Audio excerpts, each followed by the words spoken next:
Greetings gamers and welcome to part 18 of my Let's Play Fire Emblem 10 Radiant Dawn.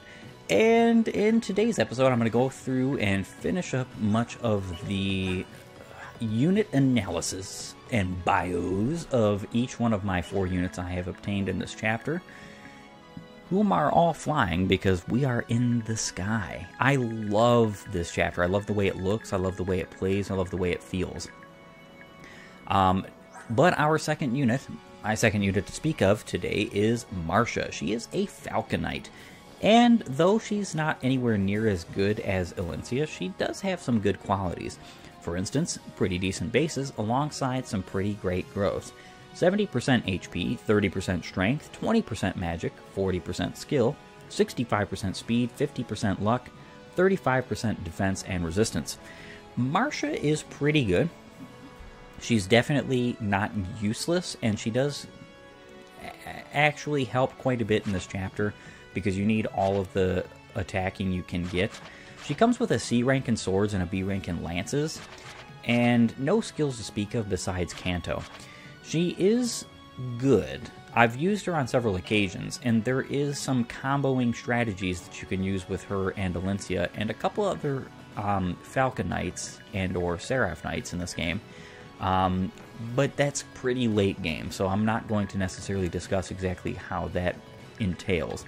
But I will tell you, if you have never used them before, both of these units are great additions, and if you use them in conjunction with the other 2 Falcon Knights you get in this game, you can do some pretty cheesy things. Now, next we have Nelucci. Nelucci is kind of like a Jagan for this part of the game, considering that he is pretty well the strongest of your units, and definitely the most combatively capable. He has pretty fantastic bases, and because of his use of that Legu stone in the beginning, he is fully transformed and ready to take on the rest of these units.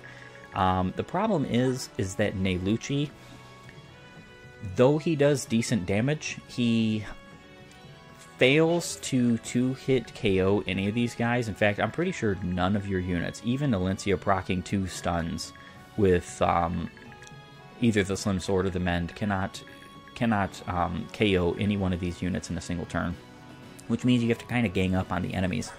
Now, Nelucci is interesting. He's a Raven. The first long-term Raven I have obtained in my party. He has 55% HP, 35% strength, 10% magic, 40% skill, 40% speed, 80% luck, 40% defense, and 25% resistance. He actually has pretty fantastic growth, especially considering you kind of have to double each one of those growths in realization that he is going to gain 2 points per every 1 that he actually gets, which is pretty great. Now, he only has an A rank in strike, so his beak is only 7 might, 27 attack. Not fantastic. Let's just be real here, you know, it's not fantastic. He has some great potential, and if you want to, you can actually train him up very easily in this part, but not necessarily in this particular chapter, but in this part later on. But you have to train him untransformed, and you have to be very careful. Now, he comes with A rank in strike, of course, as I said, so unless you untransform him to train him, he is going to never go anywhere when it comes to might on his weapon. Now, he does come with the innate skill of Wrath, can raise the critical hit percentage by 50 when the unit has less than 30% of his HP left. This is obviously not true. Well, obviously is true, yes. This one is actually correct. And he also has Canto, because the flying Legus have been fixed in this game. Kind of. Well, you know, to the best of a one-range unit's abilities. And then finally, I have Leanne. Leanne is the weakest and most frail and most interesting of the Hurons in this game. She is only capable of dancing for folks adjacent to her, so either Nelucci and somebody here, or somebody above and below her. Never can she dance for 4 people in a row or less than 2. And that includes even when she's transformed. Her bases are abysmal, but because she's a dancer, they don't matter so much. They do concerning survivability, of course, but they don't matter concerning combat because she'll never see reasonable combat. 60% HP growth, 0% strength, 40% magic, 10% skill, 20% speed, 80% luck, 10% defense, and 40% resistance. Very typical dancer growth rates. She's going to gain some speed, a lot of resistance, a decent amount of HP here and there, and a whole lot of luck. You know, it's basically what you're expecting. She does come with Blessing, Gulger, Shove, and Canto because she is actually flying. So she has the ability to fly, unlike her counterpart and brother, Raphael. Yes, he is her brother. Blessing and Gulger are very good, but because she's such a low level, she only has access to Vigor, and she is probably never going to have access to anything other. Now, her and Nelucci share a bond, which means that when they are adjacent to one another, they get 5% critical. This is not useful for her, but it is useful for him. The problem is setting it up is kind of an arduous task. With that being said, one more thing I wanted to speak of was this map's gimmick. So not only are you flying, you're above the clouds in this map, the actual clouds themselves give 15% avoid and 1 defense to all units. And of course this is flying units only because only flying units can be up here. This is one of the only times where terrain can affect a flying unit in the entire series of Fire Emblem. And I think it's cool. I wish this was more of a utilized gimmick in later maps. And I could see exactly why it would be hard to utilize it, but I definitely wish it was something that could be utilized. Because it would just be a blessing, right? Alright, so of course, going to attack with Elincia first.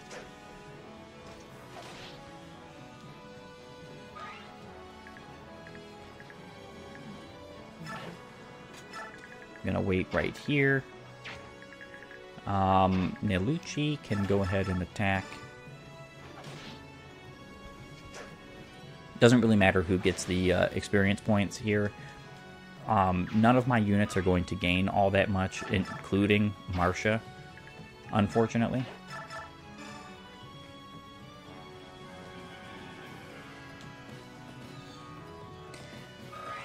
Now, the enemies in this chapter have a very unique AI.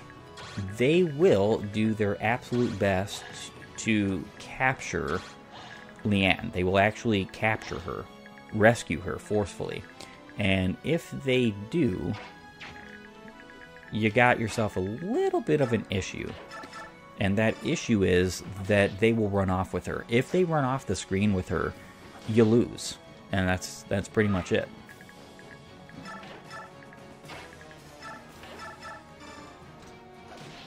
I think it's so funny that Elincia has a slim sword because the weapon itself is the reason why she seems very lackluster in this chapter. And it definitely does look like she is lackluster. But it's not the truth. She is actually really good. The problem is that the developers wanted to make her seem less than useful, specifically for this chapter alone. Especially because of her innate skill. Oh, Marcia, are you kidding me? A KO already? Fantastic. Yes, but because of her innate skill, stun, if she had like a steel sword, she would just kind of destroy all of these guys. Alright. I will be right back. And I am back with a little bit of a better formation, I would like to say. And, of course, I'm going to take you on.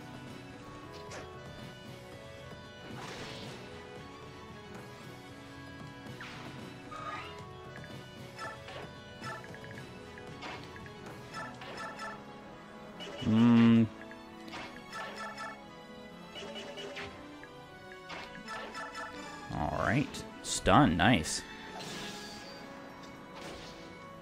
Because of that stun, that was actually kind of very perfect. I can actually finish you off with Marcia. Yeah, unfortunately, because these guys are axe wielders, she's not exactly the greatest unit for this particular chapter, but she can still do some work finishing off units and especially attacking at range with her javelin rather than up close. So I can actually lure both of these. That's exactly what I'm going to do.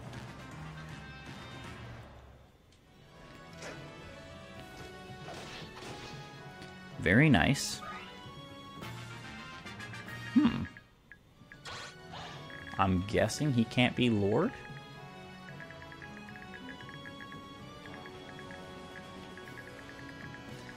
Not sure why that is, but okay.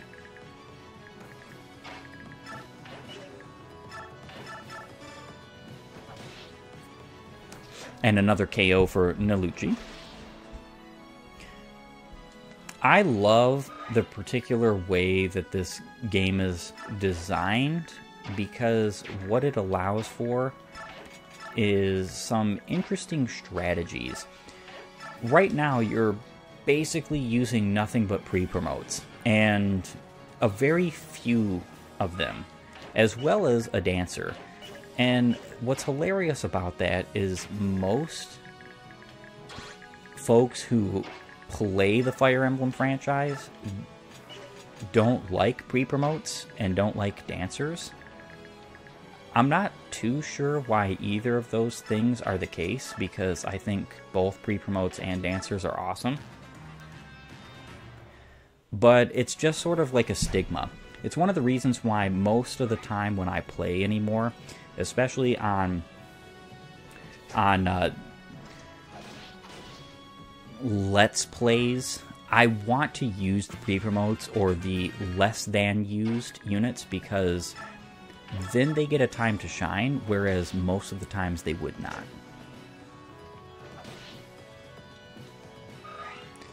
Alright.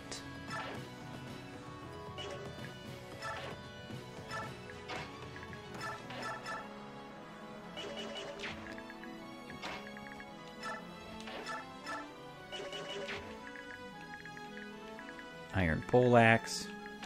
What she can do is attack you at range.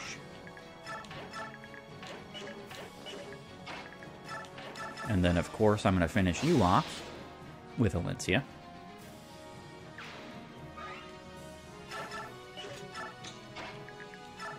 And I'm going to Vigor for you too. So the way to play this chapter is to just take it one step at a time, going kind of slowly. Interestingly enough, I do get a hold of a particular addition to my team shortly, and I will be very glad for that addition.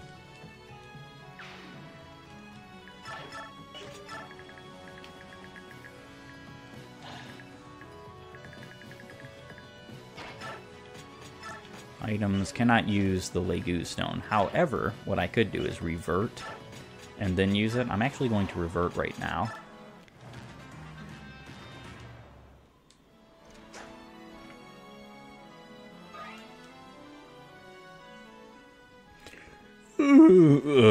Boy, I'm bushed. Hey, partner, you tired? How's a nap sound?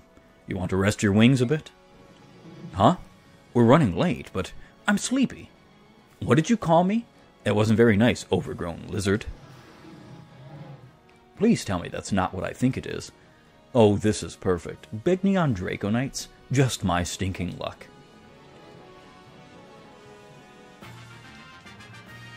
And if I'm not mistaken, yes. Hey, look who's here. It's Haar. Hello, Marcia. I see you're still flying about on that apple-eating hairbag. And you're still asleep at the reins of that foul-smelling... Oh, crackers, I don't have time for your nonsense. Open that one good eye of yours and take a look around, will you? Those Begnion Draco Knights have invaded Crimean skies. You've got to help us save the Legus they're trying to kidnap. Well, come on, Haar. Me? Why? I owe the queen a favor or two, but I'm not one of her soldiers. You cad. Does having fought together in the Mad King's War mean nothing to you? Well, no, but look, I've got a delivery to make, and this cargo's really heavy. Sorry, Marcia, maybe next time. Next time? You lizard-loving jerk. Would you really abandon us? What kind of man are you?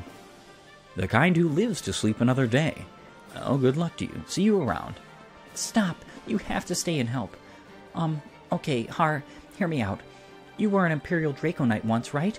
It's your job to fix this. They're your old comrades. You have to keep them in line. Huh? You're not making a lick of sense, girl. Why do I have to make sense? If Jill were in trouble, I bet you'd help her. Please, please, please. Come on, Haar. You have to help us. You have to. Is it really all that bad? Yes, they're a tough bunch, and I'm not alone. I'm all alone. I don't think I can manage to protect Queen Elincia. Please say you'll help, if only for the safety of the Queen. Oh, fine, but I really don't have time for this. But I guess I can lend a hand. Thank you so much. I take back all the mean things I was thinking about you earlier. That girl's nothing but trouble. Well, if we're going to do this, let's get it over with. Up and at 'em, partner. And of course, I'm going to come on back. And I have another unit, Haar. Hilariously, Radiant Dawn is often called several different nicknames, and one of those nicknames is Radiant Haar, because Haar is often considered the best unit in this game. And by many folks would say by far. Unfortunately, I'm not one of those people who agrees with that. I do think he's very good. Don't dare get any kind of wrong context here. I do think he's very good. I just don't think he's the best unit in this game. I think there are better units, and quite a few of them, I would dare say. However, Haar is a Dragon Master. He is pre-promoted, but not Tier 3, just Tier 2. He has 30% HP growth, which is kind of abysmal, but he already has 46 HP, so not the worst in the world. 70% strength, 5% magic, 70% skill, 30% speed, 45% luck, 65% defense, and 20% resistance. Haar is quite bulky on every side except for the resistance side, I guess you could say. Especially considering that Wyvern Riders are weak to Thunder Magic, and you have triple effectiveness in this game. Now, granted, Wyvern Riders are only weak to Thunder Magic and Worm-slaying weapons, so it's not very often you're going to see this come into effect, but there are some clever moments where the devs at Intelligent Systems made sure there was a Thunder Mage right in the right kind of area so that your Wyvern Riders would be foolish if they were to go there. Now, Haar is amazing with his bases. He has amazing growth for the most part, except for his abysmal speed. I mean, it's not super abysmal, but 30%. Are we kidding? However, he is a very good candidate for bonus experience points. Why is that, you'd say? Because he is very likely to cap out strength, skill, and defense. And when that happens, you can guarantee that he's going to get basically speed, HP, and luck. Potentially resistance too. And that's because this bonus experience point system in this game guarantees 3 stats. And it's always on the 3 stats that have the highest growths. Now, if he caps the ones that are actually super high in growths, then he's going to get them on the next 3 highest. Now, he comes with an A rank in lances and an A rank in axes. Axes are the preferred weapons of the Dragon Masters, just like lances are for most of the Falcon Knights. So It's kind of interesting that they have a secondary weapon at all in this game. I can see and understand why that is the case, but because they are flyers, they already have such a vast, I want to say, advantage over non-flying units, that to give them more tools in the weapon triangle was probably not the smartest of ideas. Granted, I'm not one who believes that balance should be the cornerstone of a video game, especially a single-player game. Now, he comes with the personal skill of Canto, can cancel an enemy's attack, or cancel. Did I say Canto? I did, didn't I? He does come with Canto, though. That's a good skill to have, especially in this chapter if he procs it, but he's not necessarily likely to proc it. Alright. So Alencia and Haar are going to move on in and get some work done.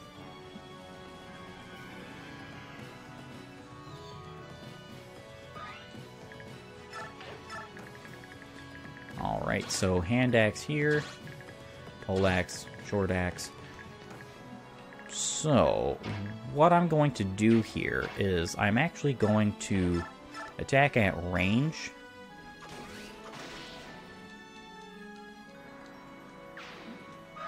And I'm going to put Haar in the range of most of these units. Now, granted, this might seem like kind of a dumb thing to do, but I am going to have Nelucci and Alencia. Well, if it isn't Zephyron, what brings the Draconites into Crimean skies? Haar. Why couldn't you just stay on patrol? Saw a pretty little Huron and just had to have her, is that it? I never could decide if you were more greedy or more corrupt. Stupid was never in question, though. Who do you think you are? You're a traitor just like Shiharam. The Draconites spit on your name. Do they now? Well, here's your chance to try the real thing. Ooh, he missed. Super useful.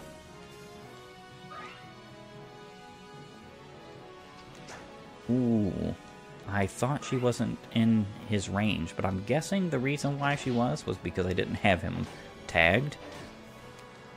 That stinks. So, I can go right here, so I'll be able to dance. I think... not quite, actually.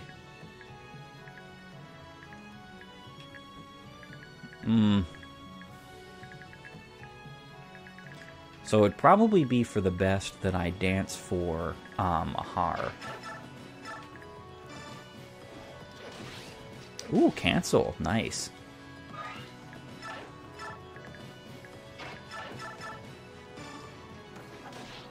Actually, I think dancing for Nelucci would be just fine. Either way. I think... Sir Haar, you are... Sir Haar of Dayan, correct? What are you doing here? That's a question for Marcia, Your Majesty. I was passing through on a delivery run when she hailed me and pestered me into helping you. What can I say? I'm terribly sorry. I know this is none of your affair, but... You know, I always thought you were too humble for royalty. I'm surprised your underlings don't run roughshod all over you. I'm sorry. Hey, it's no skin off my nose. Besides, anyone who's got the guts to pick a fight with the Empire is okay in my book. Sir Haar, Yeah, I got it. You can't let these scum know you're actually the Queen. International relations and all that other political stuff, right? I tell you what, I'll keep your secret and treat you like a regular soldier. That means I'm not going to be watching your back, though, so you're going to have to take care of yourself. I understand. Thank you. I did not mean to do that. It's okay, though, because I'm going to be able to finish most of these guys off.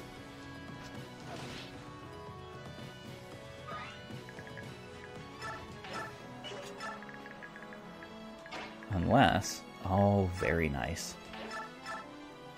Very nice. So I will be able to finish all of these guys off this turn. I do... Oh, no. That's so saddening.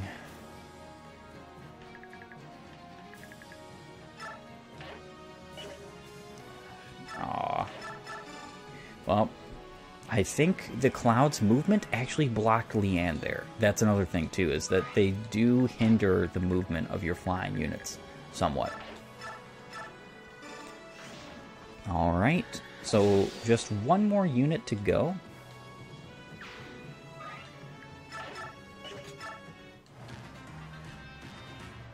Yeah, and he just force rescues her. Hilarious, because all this means is that he is doomed. Haar cannot possibly miss him now. And that's exactly what's going to happen here. I always like attacking with Haar so that he gets the short axe. And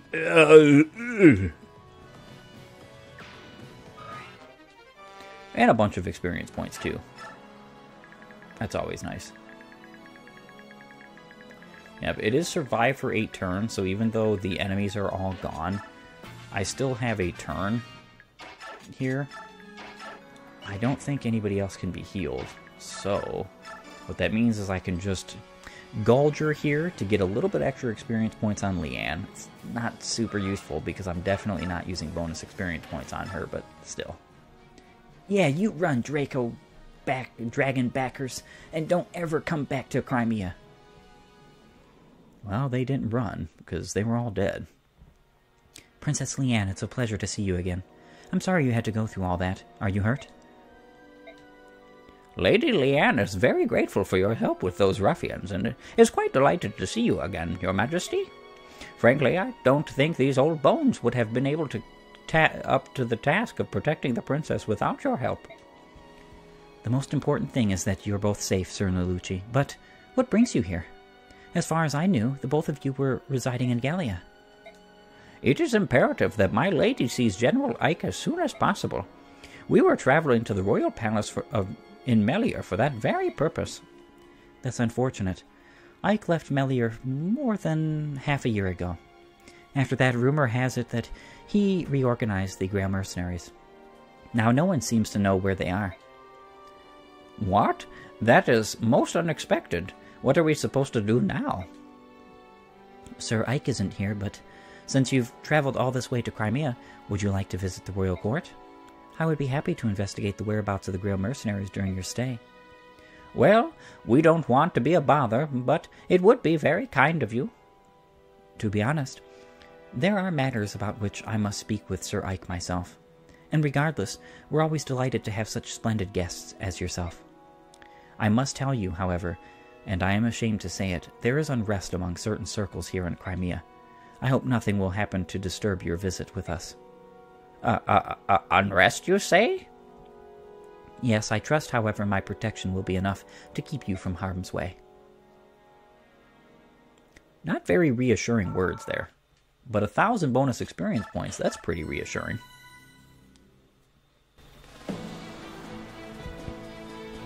Queen Elincia encounters and defeats a wing of Benyan Draco Knights trespassing in Crimean skies. After rescuing Chamberlain Mialucci and Princess Leanne, she invites them to be her guests at the royal court.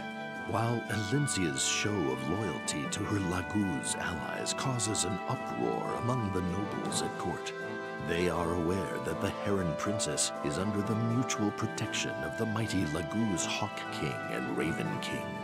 Because of this, there is no public show of distaste. However, dissatisfaction with Elincia's rule now spreads from a single faction to a larger group. Crimea's unity is slowly rotting from within. This discord begins to be felt even in country hamlets like the farming village of Oma.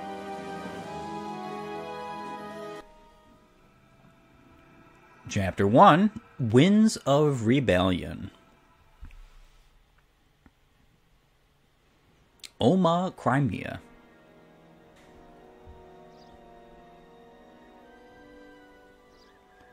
Morning, Jacob.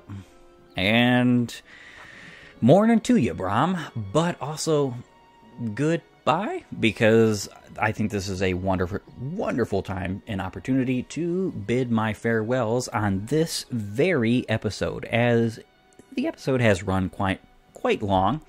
Got a lot of story beats in, and beat the prologue.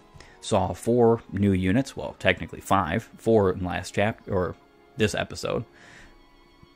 And I think I'm making some pretty fair progress. I do like part 2 because it is short and sweet. That's the best way to describe it. There are not many chapters to part 2, and almost all of your units are pre-promotes, and because of that, it's very different game design to pretty much anything you would see in any other Fire Emblem game.